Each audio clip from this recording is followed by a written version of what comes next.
Hello sir. Hello, ಹಾಂ sir ಹೇಳಿ. ಇದೊಂದು ಬುಲೆಟ್ ರಾಯಲ್ ಎನ್ಫೀಲ್ಡ್ ಕೊಡ್ತಿಲ್ಲ ಗಾಡಿ. ರಾಯಲ್ ಎನ್ಫೀಲ್ಡ್ ಐತ್ರಿ ಸರ್. ಮಾಡಲ್ ಎಷ್ಟು ಗಾಡಿ ಇದು? 95. ಓನರ್ ಎಷ್ಟಾಗಿದ್ದಾರೆ? 3 ಓನರು. ಹಾಂ ಸರ್. ನಾನೇ ಸೆಕೆಂಡ್ ಓನರ್ ರೀ ಸರ್. ಡಾಕ್ಯುಮೆಂಟ್ಸ್ ಎಲ್ಲ ರನ್ನಿಂಗ್ ಇದೆ ಗಾಡಿದು? ಹಾಂ ಎಲ್ಲ ಕಂಡೀಷನ್ ಇದು ಐತ್ರಿ ಡಾಕ್ಯುಮೆಂಟ್. ಹ್ಞೂ. ಇಂಜಿನ್ ಓರಲಿಂಗ್ ಅಷ್ಟು ಮಾಡ್ಕೋಬೇಕ್ರಿ. ಗಾಡಿ ನಿಂತ ಐತ್ರಿ. ನಿಂತಿದೆಯಾ?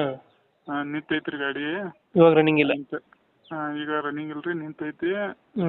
ಮತ್ತು ಕಂಪ್ನಿ ಫಿಟ್ಟಿಂಗ್ ಐತ್ರಿ ಅದು ಇಂಜನ್ ಏನ. ಹ್ಞೂ ಪೆಟ್ರೋಲ್ ಗಾಡಿ? ಹಾಂ ಪೆಟ್ರೋಲ್ ರೀ. ಗಾಡಿ ಇವಾಗೇನು ರನ್ನಿಂಗ್ ಇಲ್ಲ, ನಿಲ್ಸ್ಬಿಟ್ಟಿದ್ದೀರಾ? ಹಾಂ ಅದು ನಾನು ತೊಗೊಂಡು ಮತ್ತು ರೀಫಾಶಿಂಗ್ ಮಾಡಿಸಿದ್ದೀನಿ ರೀ. ಹ್ಞೂ 2027 ರೀಫಾಶಿಂಗ್ ಐತ್ರಿ ನಾ. ಓಕೆ. ಎಲ್ಲಿ ಗಾಡಿ ಇರೋದು ಲೊಕೇಶನ್ ಇದು?